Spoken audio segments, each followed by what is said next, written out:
আমার আল্লাহর দরবারে মুনাজাত করো, আল্লাহর দরবারে হাত তুলিয়া জীবনের সমস্ত গুনাহগুলোর কথা আমার মাওলারে বলো। আল্লাহরে করুণ সুরে বলো, মালিক আমার মতো গুনাহগার দুনিয়ার জমিনে আর কেউ নাই। এ জীবনে না করিলাম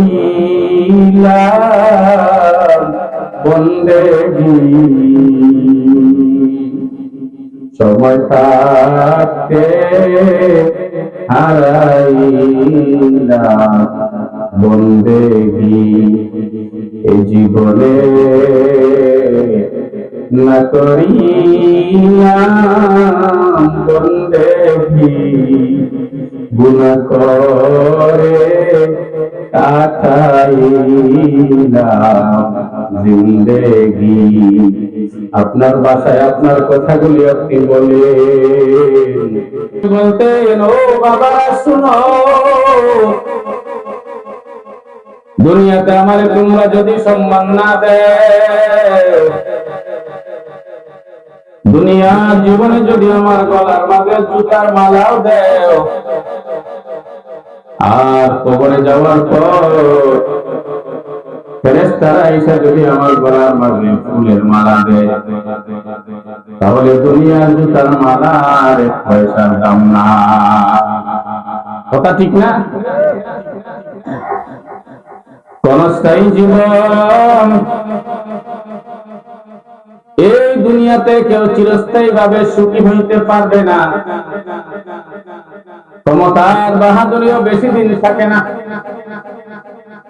যতদিন ক্ষমতায় ততদিন সম্মান আর পাওয়ার।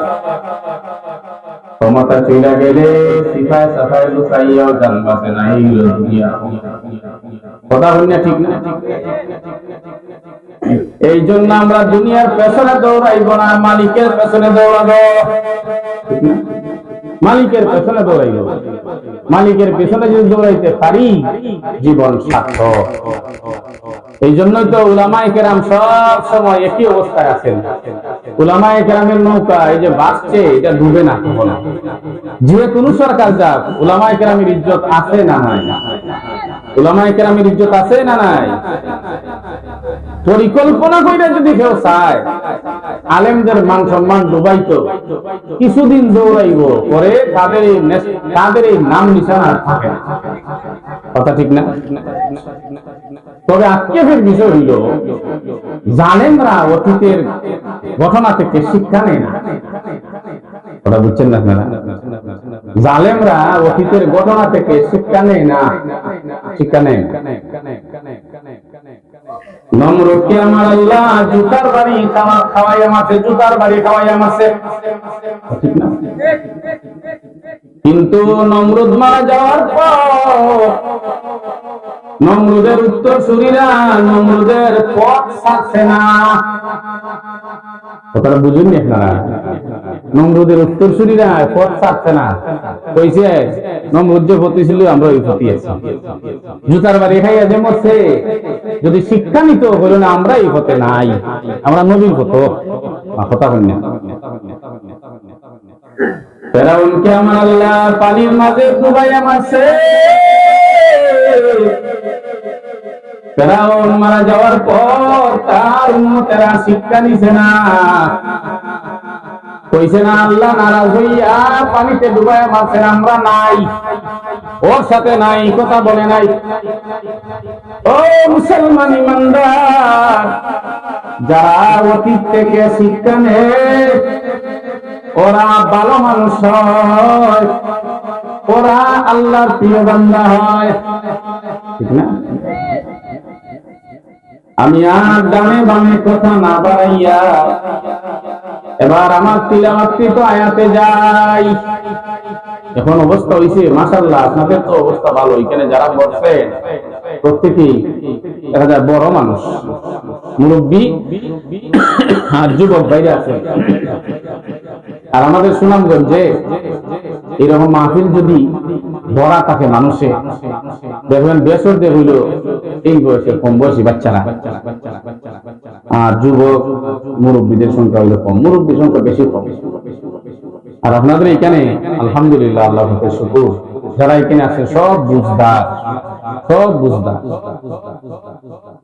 এখন উলামায়ে কেরাম মাইকের সামনে বইয়া কোরআন হাদিসের আলোচনা শুনাইবেন, সহি আলোচনা শুনাইবেন, কথা ঠিক না?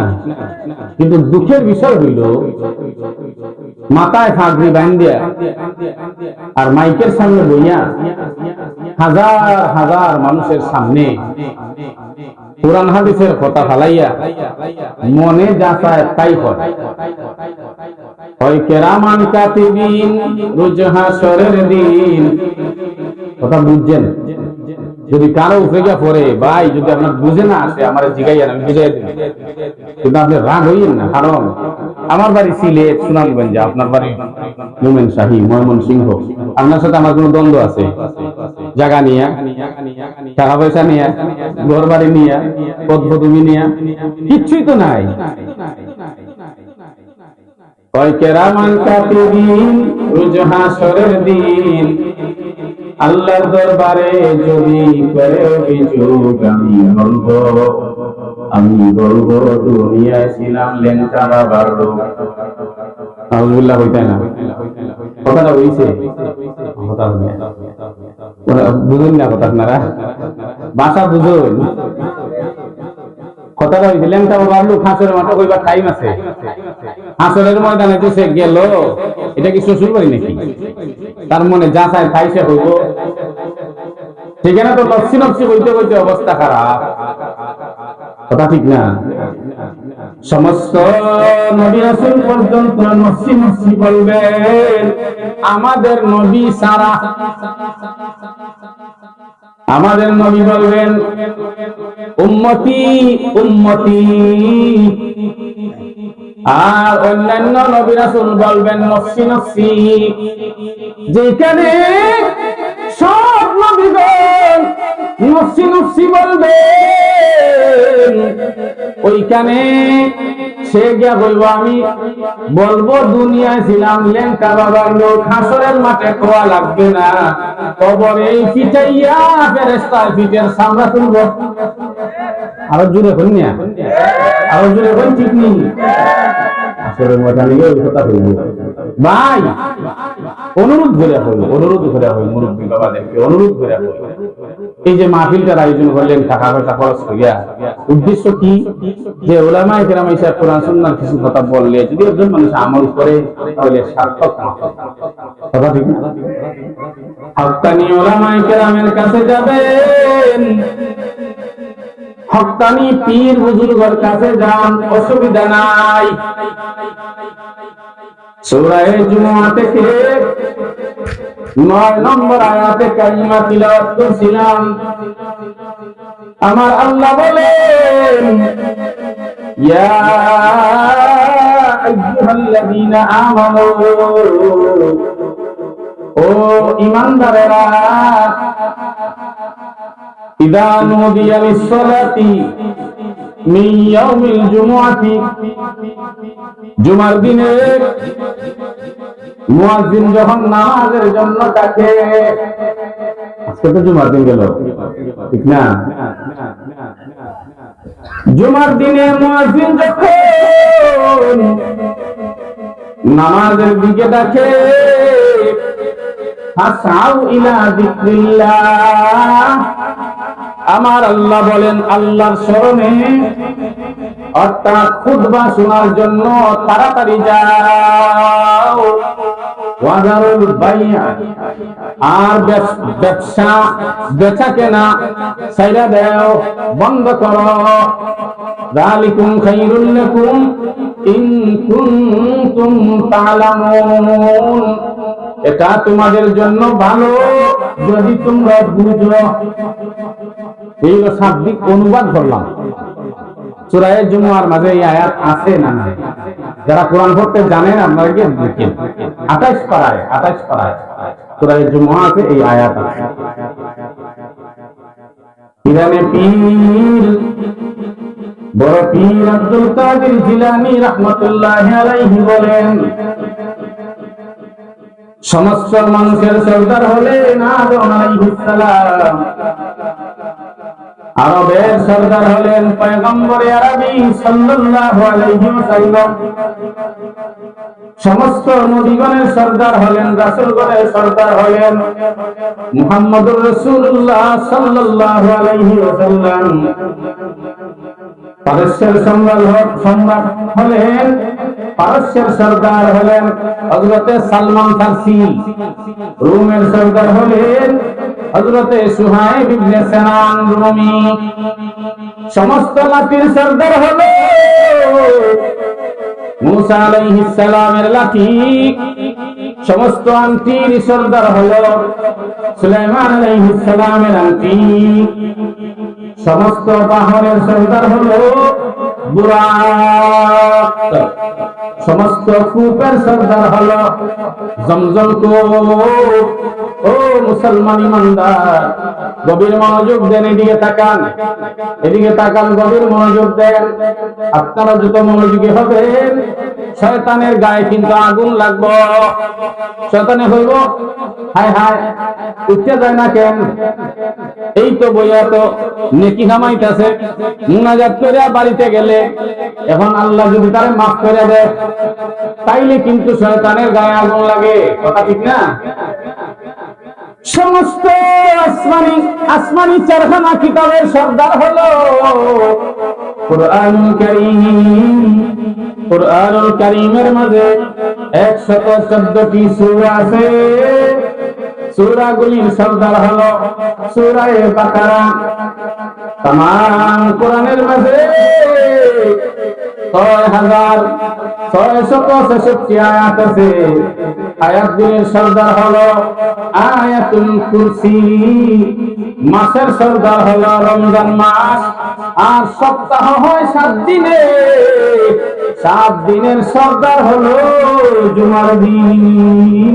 আওয়াজ দিয়া বলুন সুবহানাল্লাহ।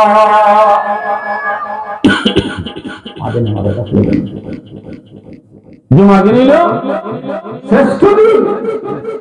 আর 5 ওয়াক্তের নামাজের মাঝে শ্রেষ্ঠ হইল জুমার নামাজ। শ্রেষ্ঠ হইল জুমার নামাজ। জুমার দিন এবং রাত্রের ব্যাপারে পয়গম্বরে আরবি বলেন, গভীর মনোযোগ দেন। عن جابر رضي الله عنه قال قال رسول الله صلى الله عليه وسلم من مات يوم الجمعة أو ليلة الجمعة। পয়গম্বর আরবি বলেন, কেউ যদি জুমার দিনে মারা যায় অথবা জুমার রাতে মারা যায়, ওয়াকাহুল্লাহু তাআলা ফিতনাতাল কাবরি, আমার আল্লাহ কিয়ামত পর্যন্ত তার কবরের আযাব বন্ধ করে দিবেন।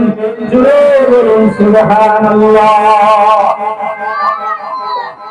ওয়াজা ইয়াউমাল কিয়ামাতি আলাইহি তাওবা আশ-শুহাদা।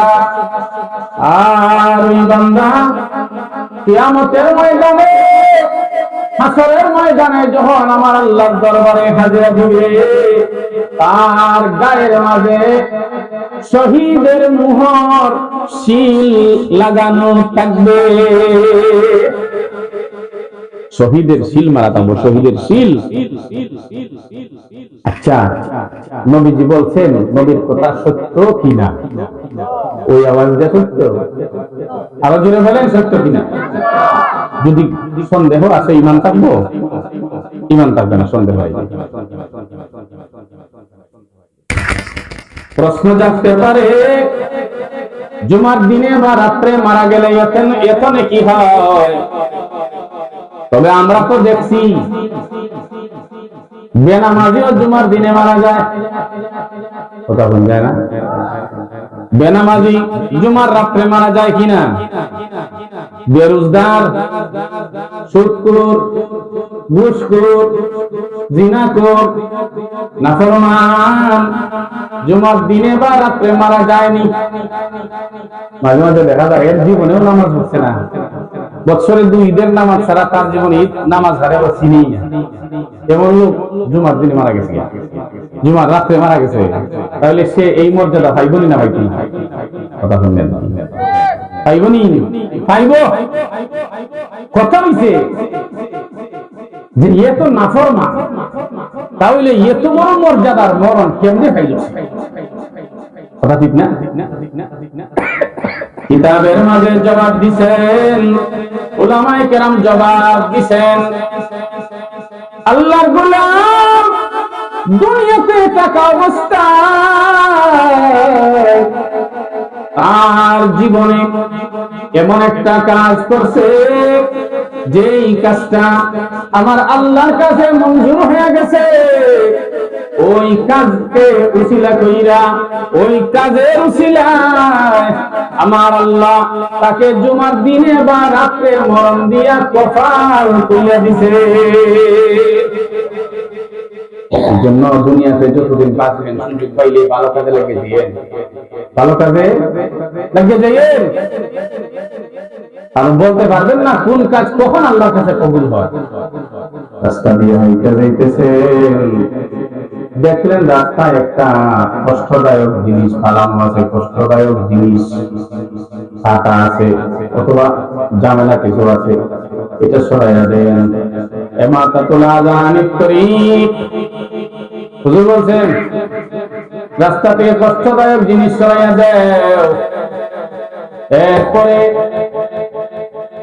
জমির মাঝে ধান লাগাইছেন, কারো ক্ষেতের মাঝে গরু হয়ে গেছে, গরু করলে ধান খায়নি, মালিকের খেতে করলে খাইতো না, না চিনবো যেমন মালিকের খেয়ে, মালিকের খেতে করলেও খাইব।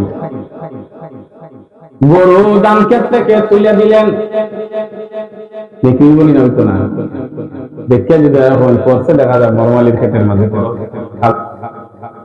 আমরা গুণ হইব। কথা ঠিক না? গুণ হইব। এক কথায় দুনিয়াতে যতদিন বাঁচবেন নেক আমল করার চেষ্টা করবেন। শুধু তাই নয়, পয়গম্বর আরবি বলেন খামসু লায়ালিন লা ইউরাদ্দু ফীহিন্না দুআ, বছরে 5টা রাত এমন আছে যেই রাতে দোয়া করলে আল্লাহ ফিরাইয়া দেয় না, ডাইরেক্ট মঞ্জুর হয়ে যায়। এক নম্বর হলো লাইলাতুল জুমআতি, জুমার রাতে দোয়া করলে আল্লাহর দরবারে ডাইরেক্ট মঞ্জুর হয়ে যায়, সুবহানাল্লাহ বলেন। 2 নম্বর হলো ওয়া আউয়ালু লাইলাতিন মিন রজব, রজব মাসের প্রথম রাতের দোয়া আল্লাহর দরবারে ডাইরেক্ট পৌঁছে যায়। 3 নম্বর হলো লাইলাতুন নিসফি মিন শাবান, শবে বরাতের দোয়া আল্লাহর দরবারে ডাইরেক্ট পৌঁছে যায়। ও লাইলাতুল ঈদ, অর্থাৎ 4 নম্বর হলো ঈদুল ফিতরের রাতের দোয়া। 5 নম্বর হলো ঈদুল আযহার রাতের দোয়া আল্লাহর দরবারে সরাসরি মঞ্জুর হয়ে যায়। এই যে একটা হাদিস শুনাইয়া দিলাম, সহিহ হাদিস, এই 5 রাতে আল্লাহর কাছে দোয়া কবুল হয়। এই 5 রাতে যদি আমরা আল্লাহর কাছে দোয়া করি তাহলে আমাদের লাভ না লস। আমল করবে সবাই বলেন ইনশাআল্লাহ। ইয়াকুব আলাইহিস সালামের 10 সন্তান,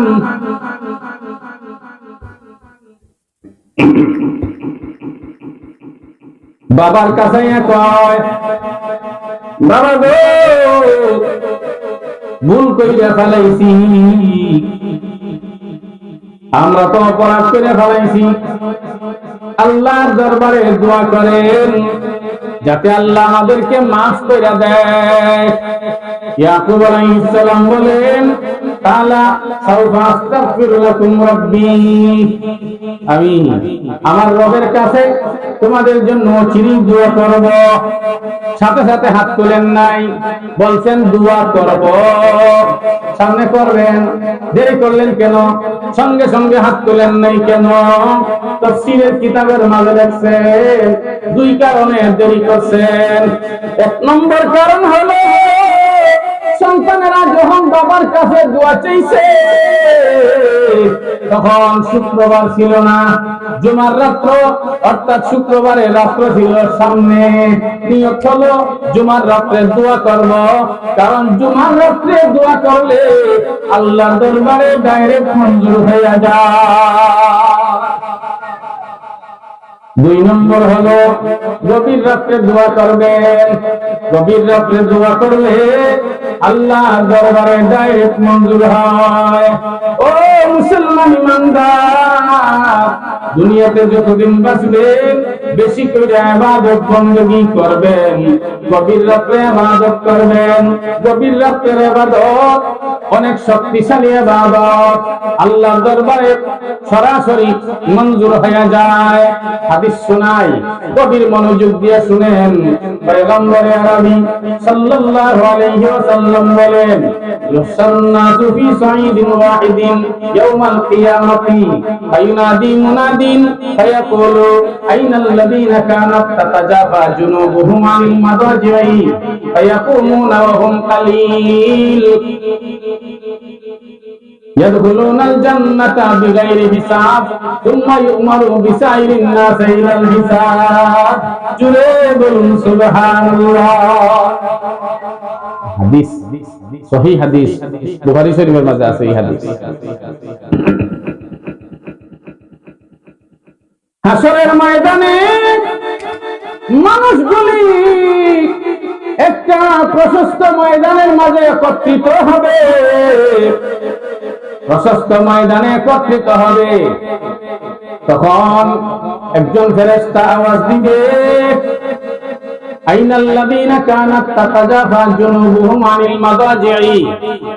তারা কোথায়? যারা গভীর রাত্রে ঘুম থেকে জাগ্রত হইয়া আল্লাহর ইবাদত করত, আরামের ঘুমকে হারাম কইরা বিছানা থেকে পিঠকে আলাদা করত, তাহাজ্জুদের নামাজে দাঁড়ায়া যাইত। তারা কোথায়? ফায়াকুমুনা ওয়া হুম কালীল। অল্প সংখ্যক মানুষেরা দাঁড়াবে। এত মানুষের মধ্য থেকে অল্প মানুষ দাঁড়াবে। এই মানুষগুলির ব্যাপারে আমার আল্লাহ ঘোষণা দিয়া দিবেন, ইয়াদখুলুনাল জান্নাতা বিগাইরি হিসাব। তারা বিনা হিসাবে আল্লাহর তৈরি জান্নাতে চলে যাবে।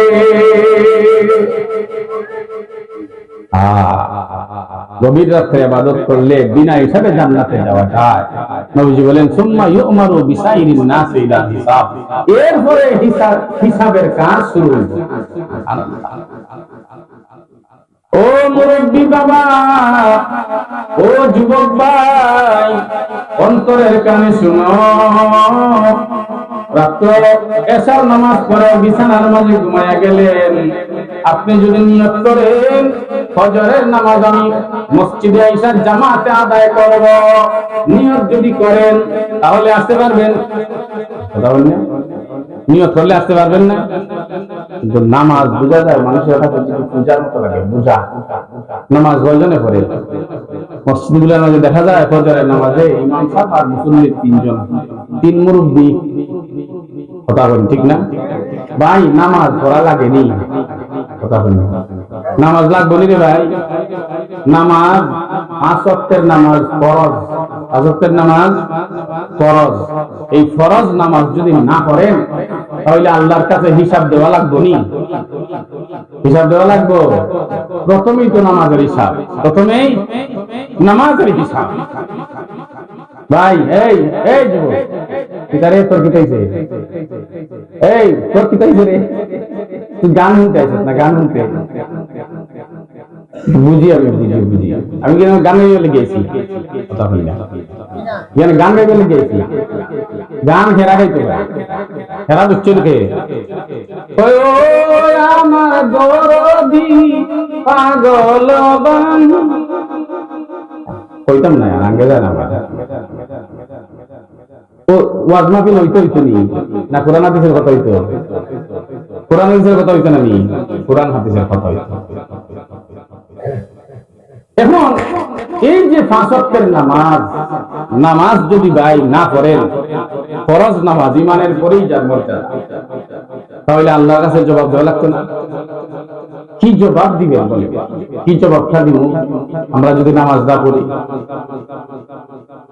এই জন্য বলছিলাম, এশার নামাজ পড়ে যখন আপনি বিছানায় যাবেন, নিয়ত কইরা যদি ঘুমান ফজরের নামাজ পড়বো, দেখবেন আল্লাহ আপনাকে ফজর পড়ার তৌফিক দিয়ে দিবে।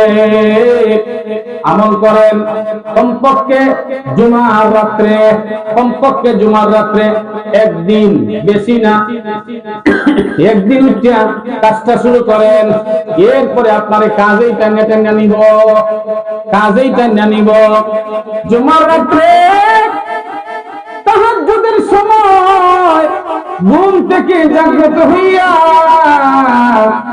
আপনি ওযু করেন, ওযু কইরা এরপরে জায়নামাজ হাতের মধ্যে নেন।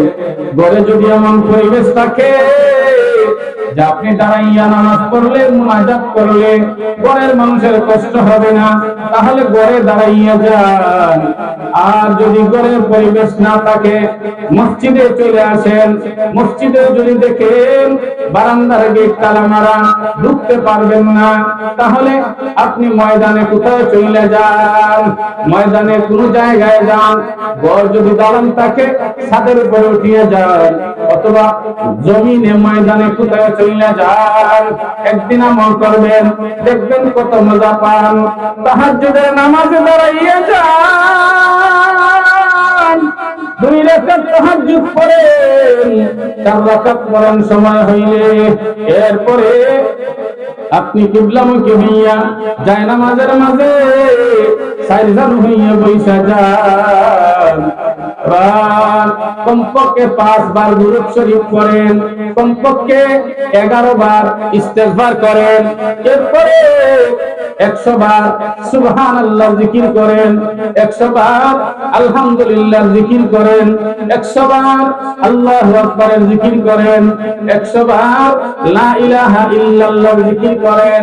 সময় হাতের মাঝে থাকলে 200 বার করেন। ও পর্দার আড়ালের মা বোনেরা, মাইকের আওয়াজ যদি আপনার কানের মাঝে পৌঁছে থাকে, আপনি বাসায় থাইকা, আপনি ঘরের ভিতরে থাইকা আপনি কথাগুলি শুনেন, গভীর মনোযোগ দিয়া কথাগুলি শুনেন, আমলের নিয়তে কথা শুনেন, ফায়দা হবে ফিদ দুনিয়া ওয়াল আখিরাহ। এরপরে আপনি চক্ষুটা বন্ধ কইরা 200 বার লা ইলাহা ইল্লাল্লাহ জিকির কইরা, চক্ষুটা বন্ধ কইরা আপনি মুরাকাবা করেন। মুরাকাবা কেমনে মুরাকাবা করবেন?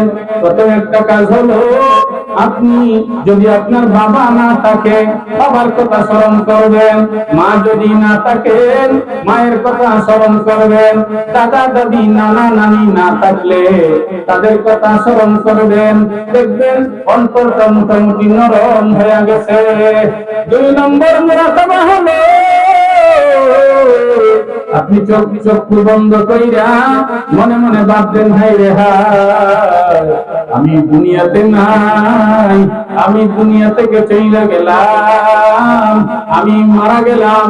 আমার আত্মীয় স্বজনেরা গোসল করাইয়া, কাফন পরিধান করাইয়া, এরপরে মসজিদের পালকির মাঝে তুলিয়া আমার মসজিদের মাঠের মাঝে হাজির করলো। এরপরে জানাজার নামাজ পড়িয়া আমার আত্মীয় স্বজনেরা আমার কবর পর্যন্ত নিয়ে গেল। আমার কবরের ভিতরে রাইখা মাটি দিয়া আমার আত্মীয় স্বজনেরা চলে আইলো। এইভাবে যখন আপনি এবার চিন্তা করবেন, মুরাকাবা যখন করবেন, আপনি মনে মনে বলবেন, হায় রে হায়, আমি একা অন্ধকার কবরে কেমনে থাকবো? দেখবেন আপনার অন্তরটা নরম হয়ে গেছে, আপনার চোখ বেয়ে পানি আসতে শুরু করবে। এরপরে আমার আল্লাহর দরবারে মুনাজাত করো, আল্লাহর দরবারে হাত তুলিয়া জীবনের সমস্ত গুনাহগুলির কথা আমার মাওলারে বলো। আল্লাহরে করম সুরে বলো, মালিক, আমার মতো গুনাহগার দুনিয়ার জমিনে আর কেউ নাই। এই জীবনে না করিলাম বন্দেগী, সময় থাকতে হারাইলাম বন্দেগী। এই জীবনে না করিলাম বন্দেগি, গুনাহ করে কাটাইলাম জিন্দেগি।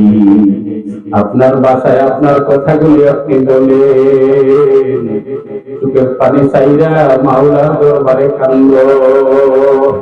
যদি অবাধি হও আল্লাহকে বলো, অভাব আল্লাহ দূর করে দিবেন। যদি পেরেশানিতে থাকো আল্লাহকে বলো, আল্লাহ পেরেশানি দূর করে দিবেন। যদি সমস্যায় থাকো আল্লাহকে বলো, আল্লাহ সমস্যা দূর করে দিবেন। এক কথায় আপনার মনের সব কথাগুলি আমার আল্লাহকে বলে। আমার আল্লাহ তখন প্রথম আসমানের মাঝে নাইমা আসেন আর বান্দারে রাখতে থাকে। আমার আল্লাহ সাফ ঘোষণা দিয়া দিলেন, ও বান্দা, তুমি যখন আমার দরবারে চোখের পানি চাইরা কাঁদো,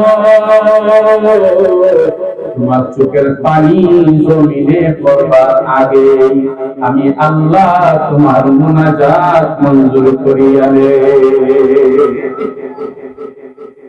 ও মুসলমান ইমানদার, এইভাবে একদিন আপনি আমল করেন, একদিন করেন, দেখবেন আপনি মজা পাইবেন। এবার তাহাজ্জুদ পড়লে পরে ফজরের নামাজও পড়বেন। এক রাতে তওবা করার পর আপনার শরীরটা হালকা হয়ে যাবে। গুনাহের কারণে মন ভারী থাকে, গুনাহের কারণে শরীর ভারী থাকে। ও মুসলমান ইমানদার, এইভাবে আস্তে আস্তে আস্তে আস্তে আপনি আমলে উঠিয়া যান, 5 ওয়াক্তের নামাজি হয়ে যাবেন। 5 ওয়াক্তের নামাজি যখন হয়ে যাবে, আপনার চেহারার মাঝে আমার আল্লাহ আলাদা একটা নূর তৈরি করে দিবে। কিন্তু আমরা নামাজ পড়তে রাজি হই না। আমরা ভাগ্য পরিবর্তনের জন্য মানুষের দ্বারে দ্বারে দৌড়াই, কথা বল ঠিক না? সম্মান অর্জনের জন্য মানুষের দ্বারে দ্বারে দৌড়াই। গভীর মনোযোগ দিয়ে শুনেন, এই কপাল হইল ভাগ্যের প্রতীক, কথা বুঝছেন? কপাল হলো ভাগ্যের প্রতীক, আর এই নাক হইল সম্মানের প্রতীক। কেমনে? একজন মুরব্বী মানুষ 20 লক্ষ টাকা দিয়া ওনার সন্তানকে একটা বড় ব্যবসা খুলিয়া দিছেন। টাকা দিছে বাবা, সন্তানকে ব্যবসা খুলে দিল। 2-1 মাসের মধ্যে সন্তান ব্যবসার মাঝে লাল বাতি জ্বালাইছে। লাল বাতি এমনি জ্বালাইছে, 20 লাখের মাঝে 1 লাখ আছে, 19 লাখ নাই। বাবার মাথায় ধরবো না, ধরতে না, কথা বলি না, অর্থনৈতিক মারি খাইছে, কথা ঠিক না? মুরব্বী রাস্তা দিয়া মন বেজার করে হাঁটে, আরেকজনে গিয়া কয়, চাচা ঘটনা কি মন বেজার করে হাঁটেন কেন? চাচা কয়, বাতিজারে আর কথা বলিস না, আমার কপাল ঘুরে গেছে, কপাল ফুলছে। এরকম বলি না, হয় না? কপাল ফুলছে কেমনে? কপাল দেখি জায়গায় আছে। ও বাতিজা, কপাল ফুললো কেমনে? শুনো, অর্থনৈতিক মার খাইছি। তুলারে দিছিলাম 20 লক্ষ টাকা দিয়া দোকান, মাসের ভিতরে লাল বাতি জ্বালাইলো, কপাল ঘুরে গেছে। তাহলে বোঝা যায় অর্থনৈতিক মার খাইলে মানুষ কপাল ফুলছে। এই হইল কপাল, হইল ভাগ্যের প্রতীক। আরেকজন আল্লাহর বান্দা মুরব্বী বেজার হইয়া হাঁটে, মন বড় বেজার। আরেকজন এগিয়ে কয়, চাচা মন বেজার কেন? এই খালি তুই মাছ না, কথা বস না, কথা বস না, কথা বস না।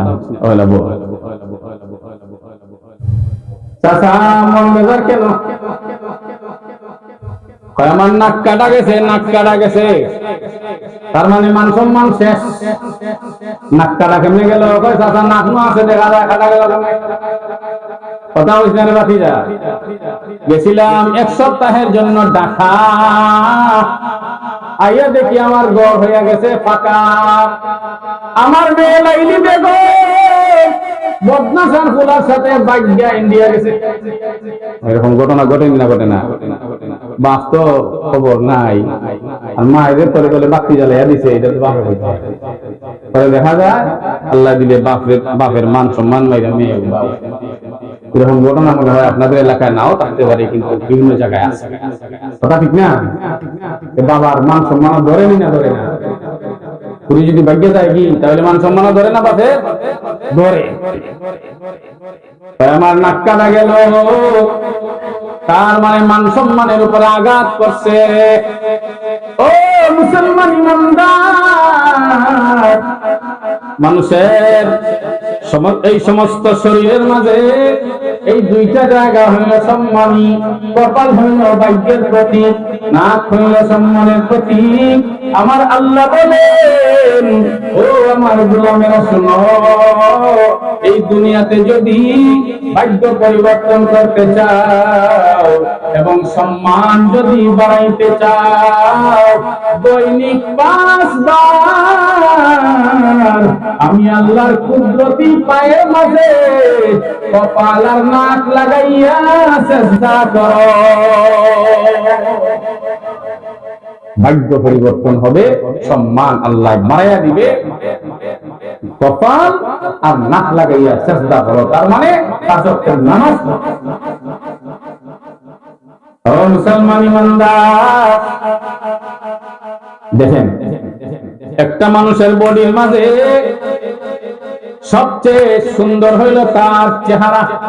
কথা ঠিক না? সবচেয়ে সুন্দর তার চেহারা, মুখমণ্ডল হইল সবচেয়ে সুন্দর। একজন মানুষের গায়ের রং খুব পরিষ্কার, সুন্দর মানুষ, স্বাস্থ্য মিডিয়াম, বডিও একেবারে ফিটফট, সব ঠিক আছে, সালামবাও ঠিক, সব ঠিক। চোখ একটা দেখা যায় এত বড় চোখ, আকার বিলাই সুন্দর লাগবে, তারে সুন্দর লাগবো। চক্ষু ঠিক আছে, নাকের ছিদ্র একটা হইল একেবারে পুরা সুরমানদের মতো বড়, আর আরেকটা বন্ধ, সুন্দর লাগবো।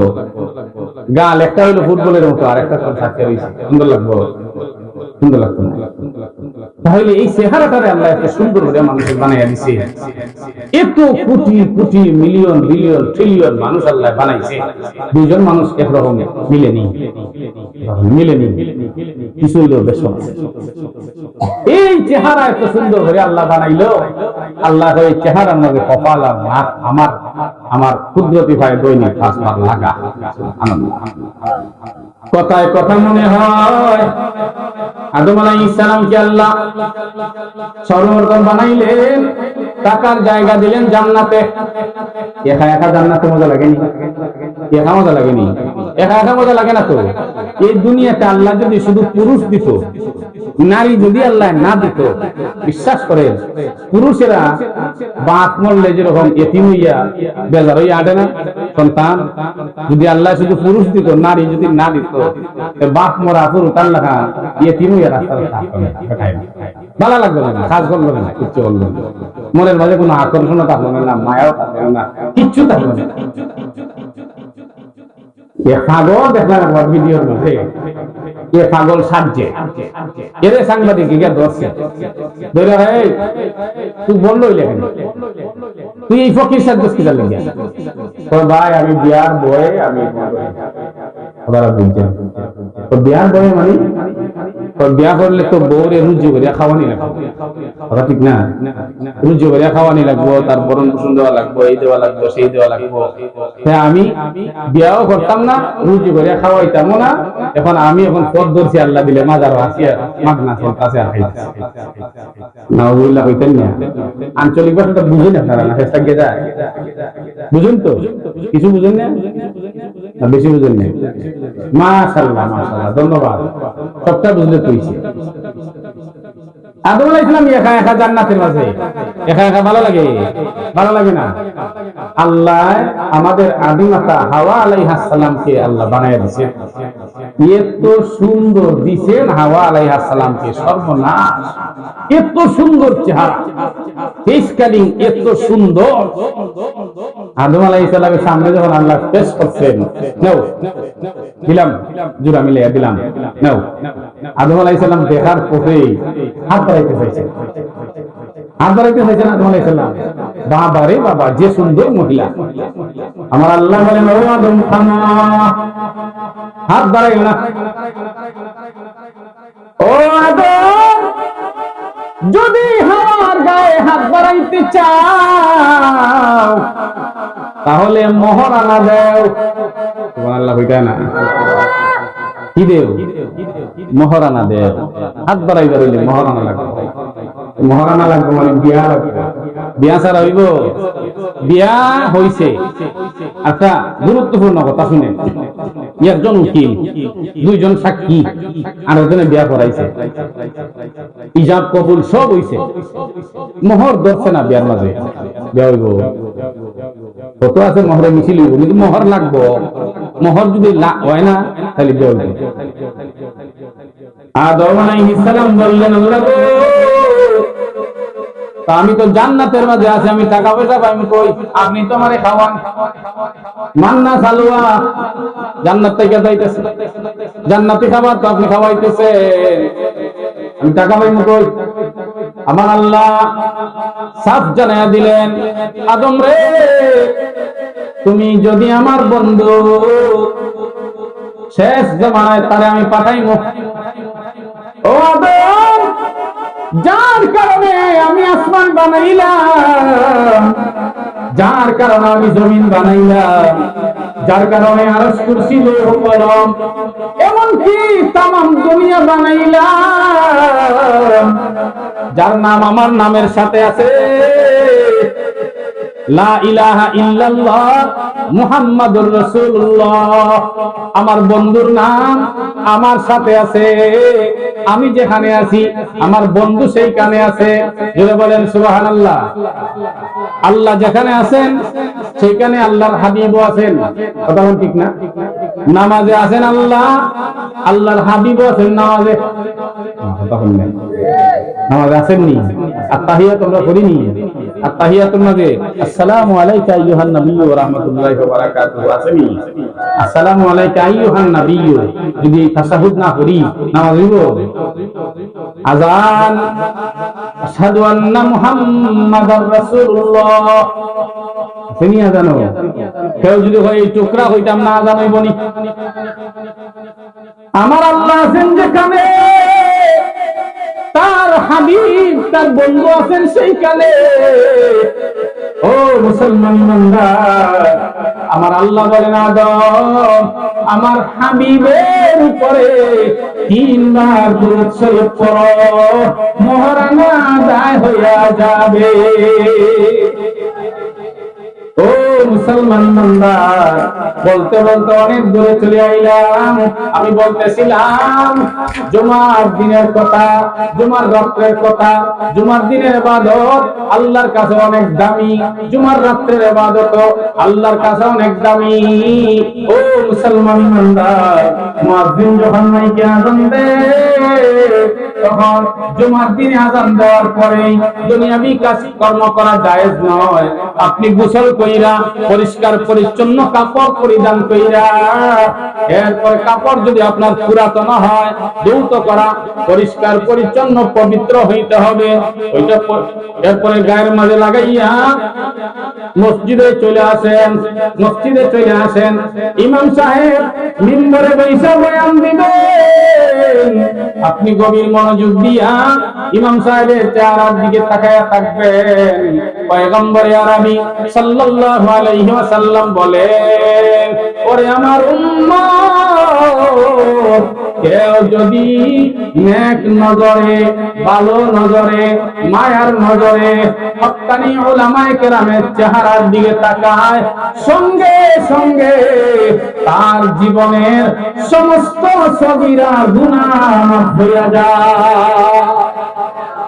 ও মুসলমান ইমানদার, পয়গম্বর আরবি বলেন, এরপরে মসজিদে আইসা ইমাম সাহেবের খুতবার দিকে গভীর মনোযোগ দিয়া বসে থাকো, এলোমেলো কইরো না, কথা কি বলেন শুনো, এরপরে নামাজ পড়ো, তারপরে বিদায় হও। তুমি এলোমেলো ভাবে আসতে পারবা না। খলিফাতুল মুসলিমিন আমিরুল মুমিনিন হযরত ওমর রাদিয়াল্লাহু আনহু যখন খলিফা নির্বাচিত হলেন, মসজিদে নববীতে দাঁড়াইয়া জুমার বয়ান দিতেছেন। এইবার জুমার বয়ান দিতেছেন, হযরত ওমর জুমার খুতবা দিতেছেন। এমন সময় একজন কৃষক, আল্লাহর বান্দা, কৃষি কাজ থেকে সুজা মসজিদে চলে আইছে। কৃষি কাজ করলে পরে হাওরের মাঝে শরীরে ট্রেকের ছিটাফুটা, মাটির ছিটাফুটা লাগেনি, শরীরে লাগেনি, চুলের মাঝে লাগবো, কাপড়েও লাগবো, কথা ঠিক না? এখন আপনি মুখ দিয়ে তো করছে, ওযু করলেন, পাও ধুইলেন, কাপড়ের মাঝে লাগবো, এগুলো পেতে পারবেন নি, এগুলো দেওয়া যাইব না। আল্লাহর গোলাম আযান শুনে না বাড়িতে না গিয়া সুজা চলে আইলো মসজিদে, ওযু কইরা সুজা চলে আইছে, কিন্তু পেকের ফিতা ফুটা ওইগুলা রয়ে গেল। রোয়ার কারণে হযরত ওমরের নজরে যখন পড়ছে, বয়ান বন্ধ কইরা হযরত ওমর আল্লাহর বান্দারে বলে, ওরে আল্লাহর গোলাম শুনো, আজকে কি বার তুমি জানোনি? আল্লাহর গোলামে কয়, আজকে হইল জুমার দিন, শুক্রবার। হযরত ওমর বলেন, ও আল্লাহর গোলাম শুনো, পয়গম্বরে আরবি বলেছেন, জুমার দিনে কেউ যদি মসজিদে আসতে চায় তাহলে গোসল কইরা পরিষ্কার পরিচ্ছন্ন কাপড় পরিধান কইরা তেল শরীরের মাঝে লাগাইয়া, আতর যদি তাকে আতর লাগাইয়া তারপরে মসজিদে আসতে হয়। কথা শেষ করে এলাই মাত্র 2-3 মিনিট, আর একটা মজার কথা শুনে এলাই। ও মুসলমান ইমানদার, হযরত জিবরাইল একটা আয়না নিয়া, খুব খেয়াল দেন, 2-3 মিনিটে শেষ করে নিব, মেহমান অ্যাকচুয়ালি একটা আয়না নিয়া এইবারে হুজুর সাল্লাল্লাহু আলাইহি ওয়াসাল্লামের দরবারে হাজির হইয়া জিবরাইল বলেন, ও পয়গম্বর, আমার হাতের মাঝে কি? হুজুর বলেন আয়না। হুজুর বলেন আয়না। হুজুর বলেন, হযরত জিবরাইল আমার সামনে তার আসল সুরতে, আমার জীবদ্দশায় মাত্র 2বার আইছে জিবরাইল, 2বার আইছে তার আসল সুরতে, ওই দিন আইছে আসল সুরতে। এবার আয়নার মাঝখানে আছে একটা কালো ফুটা। হুজুর বলেন, ও জিবরাইল, আয়না আনছেন তো ঠিক আছে, আয়নার মাঝখানে একটা কালো ফুটা, ওইটা কি? জিবরাইল বলে, মাজিদ, মানে অতিরিক্ত। হুজুর বলেন, জিবরাইল গো, আয়নার মাঝখানে অতিরিক্ত ফুটা দেওয়া হইল কেন? হযরত জিবরাইল বলেন, ও পয়গম্বর, ওইটা হইল মাজিদ, অতিরিক্ত, অর্থাৎ জান্নাতীরা জান্নাত থেকে বের হবে, জান্নাতের মাঝখানে বিশাল বড় একটা ময়দান হবে, ওই ময়দানের নাম হইল ময়দানে মাজিদ। ও পয়গম্বর, এই ময়দানে মাজিদ এত বড়। হযরত জিবরাইল বলেন, আমার 2 ডানার মাঝে 600 নূরের ফর লাগানো আছে। নবী গো, ময়দানে মাজিদ কত বড়, আমি ওইটা জানার জন্য আমি ময়দানে মাজিদের এক প্রান্ত থেকে দৌড় শুরু করলাম। হাজার হাজার বছর দৌড়াইয়াও যেখান থেকে দৌড় শুরু করলাম সেইখানে আসতে পারলাম না। আল্লাহু আকবার। তাহলে ময়দানে মাজিদ কত বড়? হুজুর বলেন, তাহলে ময়দানে মাজিদের সম্পর্কে একটু ব্যাখ্যা দেন। হযরত জিবরাইল বলেন, প্রতি জুমার দিনে, কথা বুঝেন, প্রতি জুমার দিনে জান্নাতীদেরকে আমার আল্লাহ ময়দানে মাজিদে বের করবেন। ময়দানে মাজিদের মাঝে আসনগুলি বিন্যাস করা হবে। প্রত্যেক নবী থাকবেন সামনের আসনে, প্রত্যেক নবীর উম্মত থাকবেন পেছনের আসনে। পেছনের মানুষগুলি সামনের মানুষকে দেখতে কোনো অসুবিধা হবে না। ও মুসলমান ইমানদার, এই ময়দানে মাসজিদের মাঝে প্রতি জুমার দিনে সমাবেশ করবেন। এই সমাবেশের মাঝে আমার আল্লাহ স্বয়ং হাজির হবেন। আমার আল্লাহর আরশ ওয়া ইয়াহমিলু আরশা রাব্বিকা ফাওকাহুম ইয়াওমা ইযিন সামানিয়া। আমার আল্লাহর আরশ আটজন ফেরেশতা তাদের মাঝে লইয়া দাঁড়াইয়া থাকবে।